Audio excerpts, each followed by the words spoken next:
we have seen the development of the separate pleural and the pericardial cavities by the closure of the pleuropericardial membranes here. Okay, pleuropericardial membranes. So in this image we can see the mesocardium here, it is there. Pleuropericardial openings, the membranes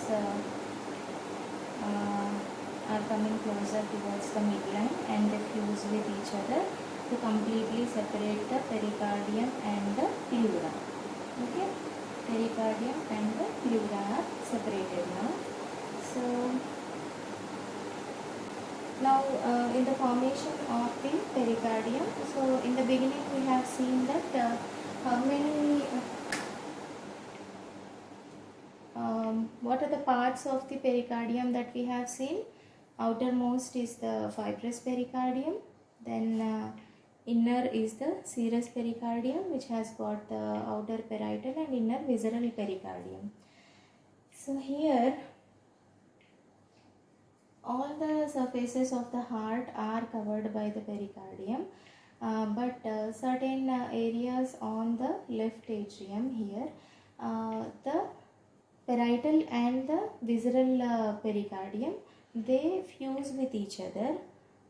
Instead of being separate, in those areas they fuse and they form a cul-de-sac or a reflection there. So those two areas are, one is near this transverse sinus, other one is called as the oblique sinus. So in between these two reflections, this area of the heart, it is devoid of pericardium, and this is called as the bare area of the heart. So this is seen on the surface of the left atrium. This transverse sinus is seen on the superior surface just beneath the aorta and the pulmonary trunk here. Immediately beneath that we will see a transverse sinus, and little lower here we are going to see the oblique sinus.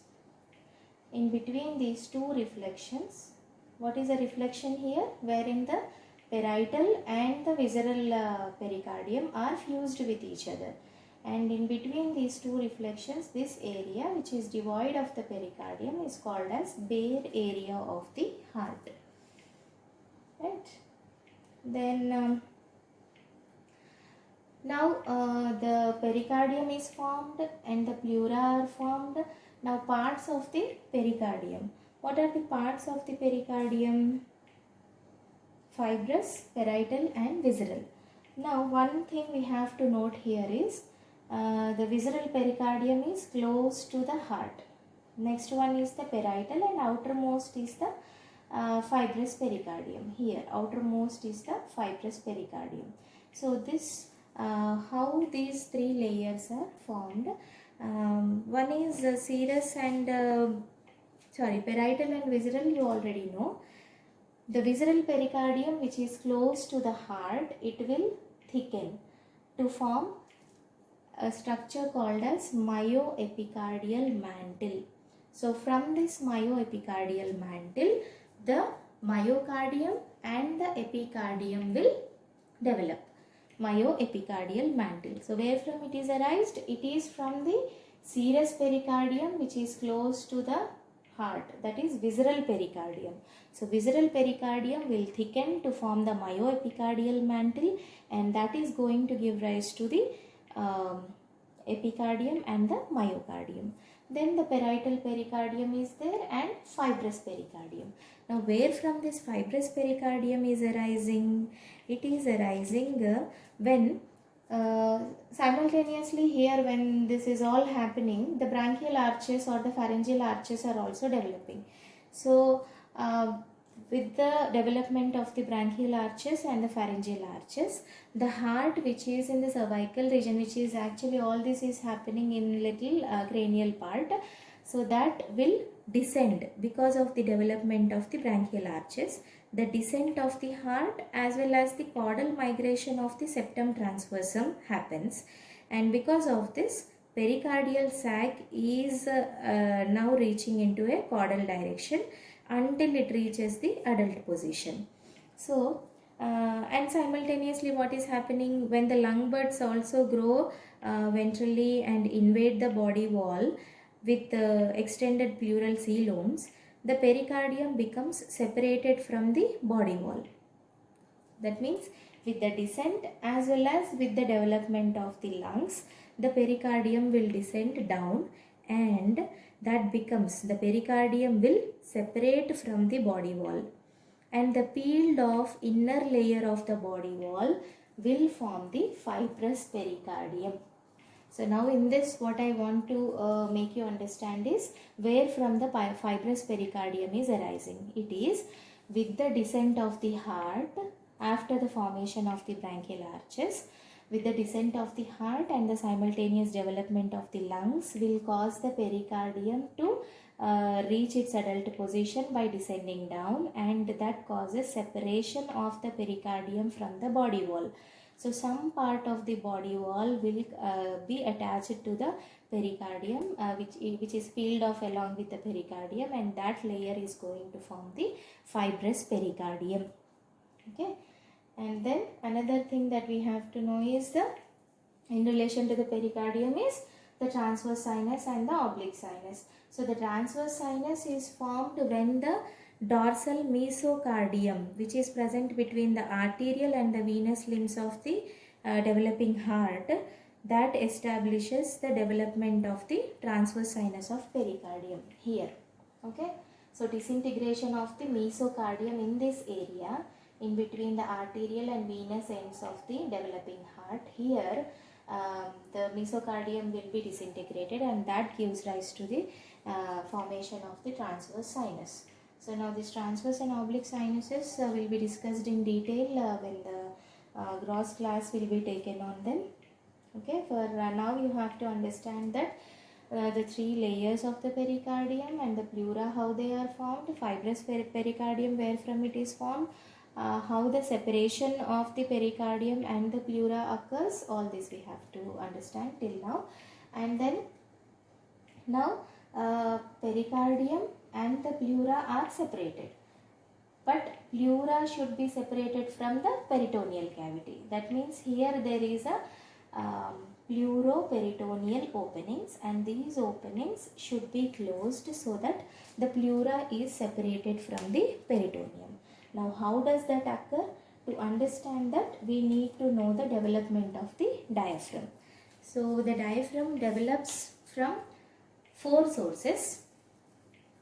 The four sources are: ventrally, this is the septum transversum; dorsally, mesentery of the esophagus here, or foregut mesentery, we can say foregut mesentery; and here laterally the pleuroperitoneal openings, which will be sealed off by the pleuroperitoneal membranes. And fourth component I will tell you now. So this is the septum transversum, which is present ventrally; pleuroperitoneal openings are present laterally; and dorsally the mesentery is present, foregut mesentery is present. So all these will grow towards each other, okay, so that this will be completely sealed to form the diaphragm. So here in this image we can see growth from the septum transversum in this direction, okay. Then these pleuroperitoneal membranes are formed, and from this mesentery also the tissue grows, and totally this is sealed off. So the diaphragm is formed. And what is this diaphragm? It is a skeletal muscle which forms a partition between the thorax and abdomen. So but here what we have seen are all membranes, no muscle part here. So the muscle part of the diaphragm, this one, it develops from the body wall. The growth from the inner growth from the body wall will form this dark line. What you are seeing is the contribution from the body wall. So all these four components together will form the diaphragm, right? So this is the diaphragm, how it looks. This white area is all the central tendon, which is derived from the septum transversum, and this parts in the lateral aspect, it is derived from the pleuroperitoneal membranes, dorsally by the mesentery of the foregut, and peripherally on the outer aspect. All this is derived from the, from what? From the inner growth of the body wall. So these are the four components helping in the development of the diaphragm, and that's how the pleura is now totally separated from the peritoneal cavity by the formation of this diaphragm.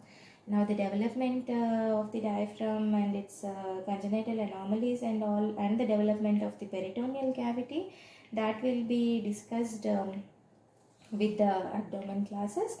We'll just see the summary of the development of the body cavities in this animation.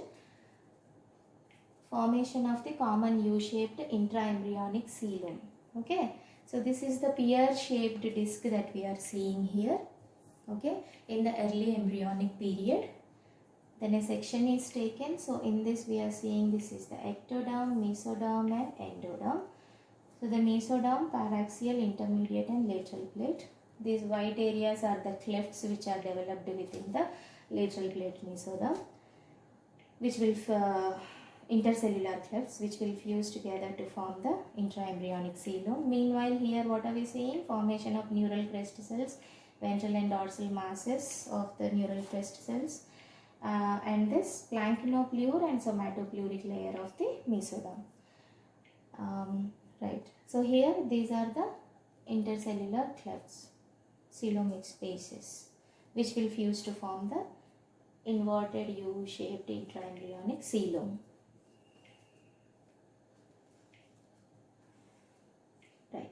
And this is the communication between the extraembryonic and the intraembryonic, and the circulation of the nutrition fluid is seen. So in this image also what we are seeing the communication between the extra and intraembryonic coelom. If you take a section, sagittal section, there from here, this is the extraembryonic coelom. So from here the fluid will be passing into the intraembryonic coelom, into the pericardial cavity, in the pleural, and then it is circulating. This circulation is till the establishment of the blood vascular system in the embryo. This is amnion, ectoderm, mesoderm and endoderm. This is the umbilical vesicle, also called right. So here this is the amniotic cavity and the yolk sac. Gradually the umbilical vesicle is incorporated into the embryo, and after the complete formation of the folds, embryonic folds. So this is the intraembryonic coelom here, right? And then this planktinopluric and somatopleuric layers. Then formation of pleural and pericardial cavities. So here the pleural pericardial cavity, and here the pleural cavity will develop. I should be a little louder maybe. Right.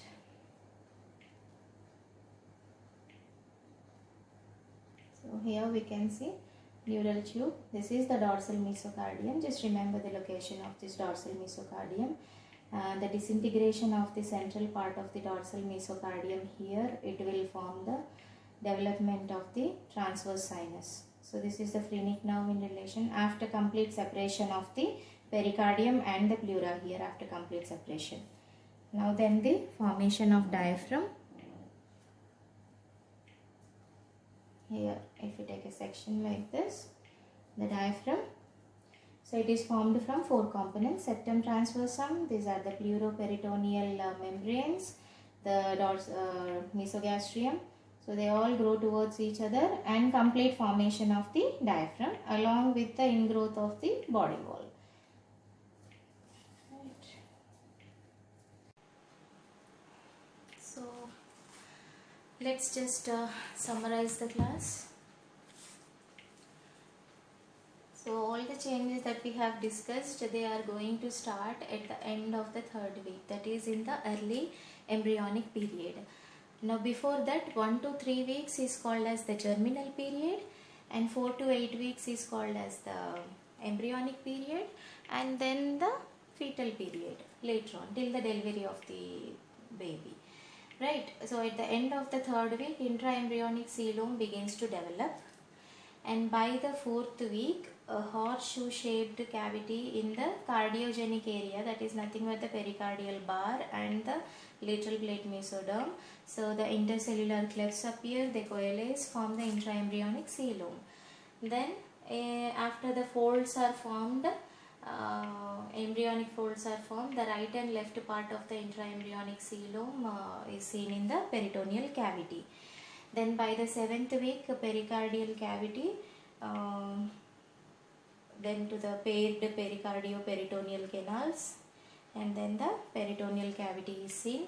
And during 5th and 6th weeks, folds occur from near the cranial and caudal ends of these canals, and by the end of 6th week, fusion of these caudal pleuroperitoneal membranes during the formation of diaphragm that separates the pleural cavities from the peritoneal cavity.